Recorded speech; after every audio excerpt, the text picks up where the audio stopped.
Praise lord, God bless you. దేవుడు మిమ్మల్ని మీ కుటుంబాలను దేవుడు దీవించి ఆశ్రయించును గాక. దేవుని మహాకృప మీ అందరికీ ఉండును గాక. ఆమేన్. దేవుడు మిమ్మల్ని అందరినీ దర్శించి దేవుడు మీ యొక్క ఆశీర్వాదించును గాక. ఆమేన్. దేవుడిని పరిశుద్ధ గ్రంథం మనం ఒకసారి చదువుకొని మనం ఒకసారి తీసుకుందాము. ఏబు గ్రంథంలోంచి 8వ అధ్యాయము 7, 8 ఈ 2 వచనాలు ఒకసారి మనము చదువుకుందాము. దేవుని పరిశుద్ధ గ్రంథంలోంచి. అప్పుడు నీ చితి మొదట కొద్దిగా నుండినను తుదకు నీవు మహా అభివృద్ధి నొందుదువు. మనము నీటి వారు అయి మనకును ఏమీయూ తెలియదు. భూమి మీద మన దినములను నీడవలవే ఉన్నాయి. మునుపటి తరుము వారిని సంగతులను విచారించుము. వారి పితరులను పరీక్షించి దానిగా బహుగా తెలుసుకొనుము. దేవుని ప్రియులారా, దేవుని పరిశుద్ధమైన వాక్యము మనకు చెప్తున్న మాట, యేసు క్రీస్తు సర్వశక్తి కలిగిన నామములో మనం చెప్తున్న మాట ఏంటంటే, మనం యేసు ప్రభులో ఎవరైనా ఉన్నప్పుడు కొంతమంది ఏమనుకుంటారంటే, నా పరిస్థితి కొద్దిగా ఉన్నది కదా, నేను ఎలా ఉన్నది, నా పరిస్థితి బాగలేదు, నా యొక్క ఇబ్బందుల్లో ఉన్నాను, కష్టాల్లో ఉన్నాను, లేకుంటే నా పరిస్థితి బాగలేదు అనేది చాలా మందికి ఉంటుంది. అయితే దేవుడు వాక్యం సెలవిస్తున్నది ఏంటంటే, ఆవగించ కొద్దిగా చిన్నది, అన్ని కూరగాయ మొక్కలే కల్లా చిన్నదిగా ఉంటుందంట దాని ఇత్తనం. అయితే అది భూమిలో మొలిచినప్పుడు అది పెద్దది, అన్ని కూరగాయ మొక్కలే కల్లా పెద్దదిగా ఉంది, దాని మీద పక్షులు వాగుతాయి అని. దాని ఇత్తనమేమో చిన్నదిగా ఉంటుంది. మరి దాని అది పైకి అభివృద్ధి పొందినప్పుడు దాని యొక్క చెట్టు విస్తారంగా ఉంటుందని వాక్యము చదివిస్తుంది. ఇత్తనమేమో చూస్తే చిన్నదే. అలాగే యేసు ప్రభు నమ్ముకున్న ప్రతి ఒక్కరు కూడా మా పరిస్థితి ఇలాగుందయ్యా, అప్పుల సమస్యలు, అనారోగ్యంలో, లేకుంటే ఏ సమస్యలో ఉన్నా కానీ దేవుడు చెప్తున్న మాట ఏంటంటే, నువ్వు తుదకు, అంటే నీ స్థితి కొద్దిగానే ఉండొచ్చు, అయితే తుదకు నువ్వు అభివృద్ధి పొందుతావంట. మహా అభివృద్ధి పొంది దేవుణ్ణి స్తుతిస్తావు, ఆరాధిస్తావు. దేవుణ్ణి ఎద్దటికి వచ్చిన వారిని ఎవరినైనా సరే ఆయన అనాథలుగా విడవడు. ఎందుకంటే మనం అన్న యొక్క సమయాల గ్రంథంలో మనం చూస్తే అన్న అనే ఆమె యొక్క చెప్పే మాట ఏంటంటే, పెంటకప్పుల మంది నుంచి దీనుల్ని పైకి లేవలెత్తాడయ్యా. నేను సంతానం లేని దాన్ని, కానీ నేను బహు సంతానం కలిగిన దాన్ని అయినాను, దేవుడు అలాగ చేస్తాడు అని ఆమె సాక్ష్యం చెప్తుంది. దేవుని ప్రియులారా, మనం ఎవరి జీవితాల్లో చూసినా, అబ్రహాం జీవితాలనే చూసినా, దావీదు జీవితాన్ని చూసినా, మనం ఎవరి జీవితాన్ని చూసినా వాళ్ళు మొదట చాలా కొద్దిగా కనిపిస్తారు. వాళ్ళు లాస్ట్ తుదకు వాళ్ళ జీవితాలు చూస్తే ఆశీర్వాద పాత్రలుగా. అబ్రహాం అని ఆయనకు పిల్లోళ్లే ఉండరు. పాపం ఆయన 100 ఏళ్ళు వయసు వచ్చిన దాకా, 99 ఏళ్ళు దాకా ఆయనకు పిల్లోళ్లే లేకుండా ఉంటారు, కానీ నిరీక్ష కలిగి ఉంటాడు. అయితే ఆయన అంటాడు, నిన్ను గొప్ప జనంగా చేస్తా, దేశమంతా నిన్ను తండ్రి అబ్రహాము మా తండ్రి అనేట్టుగా నిన్ను చేస్తానయ్యా, గొప్ప జనంగా నిన్ను చేస్తాను అని. ఈ రోజు యేసుక్రీస్తు నమ్ముకున్న ప్రతి ఒక్కరికి ఆయన తండ్రి, ఇంకొక వర్గానికి ఆయన తండ్రి, విశ్వాసానికి కర్త అబ్రహాం అని మనం అర్థం. అందుకని నీ స్థితి కొద్దిగా ఉందని నువ్వు ఇబ్బంది పడి గొనుక్కుంటున్నావా, దేవుడు అంటున్నాడు, అప్పుడు నీ స్థితి మొదట కొద్దిగా నున్నాను, అయితే ఆయన చెప్తే మాట, నీవు తుదకు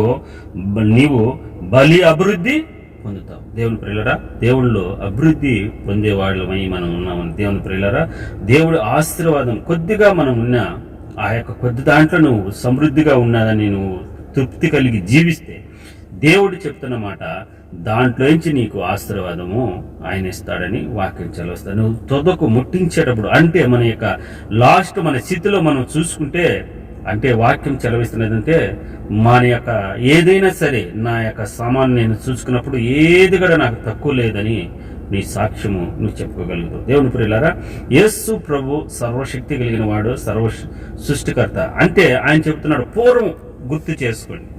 పూర్వము, అందుకే ఆయన అంటాడు, నీ పితరులు మీరున్నారు కదా, వారి పితరులను పరీక్షించి దానిని బహుగా తెలుసుకోండి. ఎందుకంటే వాళ్ళ చేతులు ఎలాగున్నాయి, వాళ్ళ తుదకు ఎలాగా అయింది.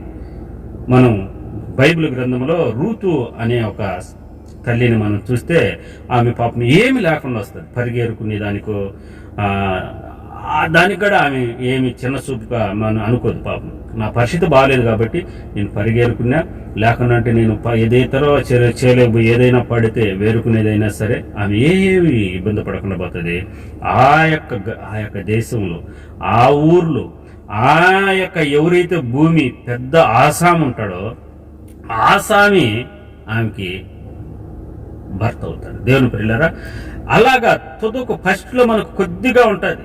ఆమె వచ్చేటప్పటికి ఏమీ లేదు తినేదానికి ఈ ఒక్క ఆహారం కూడా లేదు. ఎక్కడికో పోయి ఏరకొచ్చుకోవాలా, లేకుంటే ఎక్కడన్నా పోయి ఎన్నులో పాడు ఏరకొచ్చుకొని అవి ఒలుచుకొని దంచుకొని తినాల్సిన పరిస్థితి వచ్చింది. కానీ మరి తుదకు ఆమె ఆశీర్వాదం చూడండి ఎలా అంత ఉండదు.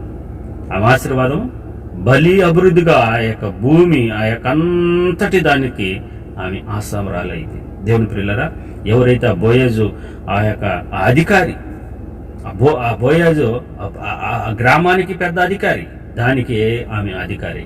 దేవుని ప్రియులరా, దేవుడు ఆశీర్వదించితే, దేవుని ఎదుటకు నీవు వస్తే, ఈ రోజైనా నీ పరిస్థితి, నీ ఇబ్బందులు, నీ కష్టాలు ఎన్నైనా ఉండొచ్చు, కానీ అయితే నువ్వు దేవుడికి పరిపూర్ణము గల నేను ఈ స్థితిలో ఏ స్థితిలో నువ్వు ఉన్నావో ఆ స్థితిలో నువ్వు సమృద్ధిగా నువ్వు దేవుని స్తుతిస్తే, ఆరాధించేస్తే తుదకు నీ యొక్క జీవితము అవి సాక్ష్యాలుగా పెట్టుకొని నేను ఫలానప్పుడు ఫలానా స్థితిలో ఉన్నాను, ఇప్పుడు నా దేవుడు ఇంత స్థితిలో నన్ను పెట్టినాడని దేవుడు నీ స్థితిని మార్చాలని ఆయన కోరుకుంటున్నాడు. దేవుని ప్రేరణలో ఒక్కసారి దేవుని ఎదుటకు నీవు నీ స్థితిని, నీ యొక్క పరిస్థితిని ఆయన ఎదుటకు తీసుకురా. యేసుప్రభా, ఇదో నా పరిస్థితి ఇలాగుందయ్యా, నేను కొంచెంలోనే ఉన్నాను, కానీ నా యొక్క జీవితం కొంచెముగా కాదు విస్తారంగా ఫలించాలని యేసు ప్రభు చెప్పిన మాట. ఫస్ట్లో ఆదామును అవ్వను చేసిన ఫస్ట్లో చెప్పిన మాట ఏంటంటే, మీరు ఫలించి అభివృద్ధి పొందండి. దేవుని ప్రియులారా, దేవుడు మనకు చెప్పే మాట ఎప్పుడైనా కానీ దేవుని నమ్ముకున్న మీరు ఫలించాలి, అభివృద్ధి పొందాలి, ఇతరులకు ఆశీర్వాదంగా పాత్రలుగా ఉండాలి. అందుకనే దేవుడు వాక్యం చదివేసినది ఏంటంటే మనం ఫలించాలి, ఫలించే వారమై మనం ఉండాలి. దేవుని ప్రియులారా, మనం అందుకే వాక్యం చదివేసినదంటే అతడు ఇచ్చేటప్పుడు ఏం చేస్తుందంటే అది చచ్చినది ఇచ్చినప్పుడు అది బలే అభివృద్ధిగా ఫలిస్తుంది. దేవుని వాడు ఇప్పింది కొంచెమే, కానీ అది వచ్చేటప్పుడు పంట వచ్చేటప్పుడు చూడండి ఎంత వస్తుంది. దేవుని ప్రియులారా, ఏదైనా కానీ దేవుని ఎదుటకు నువ్వు వచ్చినప్పుడు నీ పంట, నీ యొక్క విత్తనం కొంచెంలోనే ఉన్నావేమో, నీ సమస్య ఎట్ట చూసినా విస్తారంగా సమస్యలే ఉన్నావేమో, అప్పులే ఉన్నాయేమో, అనారోగ్య సమస్యలే ఉన్నామేమో, అయితే దేవుడు నీతో చెప్తున్న మాట ఏంటంటే నువ్వు బలి అభివృద్ధి పొందుతావు, తుదకు నువ్వు బహు అభివృద్ధి పొందుతావని వాక్యం చెలవస్తుంది. నమ్మితే దీవెన నీవు పొందుకుంటావు. దేవుని ప్రియులారా, ఈ వాక్యమును సత్యము దేవుడు మనతో మాట్లాడుతున్న మాట, నాతోనే ఈ మాట మాట్లాడి నువ్వు విశ్వసించితే నీ జీవితంలో దేవుడు కార్యం చేయాలని సిద్ధముగా ఉన్నాడు. యేసు ప్రభు ఎవరైనా సరే నేను ఇది చేస్తానని నువ్వు నమ్ముతున్నావా? అవును ప్రభు, నేను నమ్ముతున్నా. నేను అవునమ్మకం నాకు ఉండకుండా నాకు దయచేయమని ఆ యొక్క ఎలాగైతే ఒక తండ్రి అన్నాడో అతను చెప్పినట్టు నీ శ్వాసం నేను రక్షించింది పోవని తిరిగిలేదని ఆయన చెప్పాడు. అందువలన ఈ రోజు కూడా నీ శ్వాసం ఎలాగుందో నువ్వు పరీక్షించుకుని, అవును ప్రభా నాది కొద్దిగా ఉంది, నేను బలి అభివృద్ధి పొందాలి, తుదకు బహు అభివృద్ధి పొందాలయ్యా, నేను ఇతరులకు ఆయన దీవెనకరం కొనాలి, ఆశీర్వాదం కలగాలి అని నువ్వు దేవుని ఎదుట పాదాల ఎదుట పట్టుకుంటే ఈ రోజు నిన్ను దీవించేదానికి ఆయన సిద్ధముగా ఉన్నాడు. దేవుడు అట్టి కృప నీకు అనుగ్రహించును గాక. దైవ కృప మీ అందరికి తోడును గాక. God bless. దేవుడు మిమ్మల్ని అందరినీ దీవించి ఆశీర్వదించును గాక. మీరు కొద్దిగా ఉన్నాను బహు అభివృద్ధి పొంది దీవెన పొంది ఆశీర్వదింపు పొందుకుందురు గాక. ఆమేన్.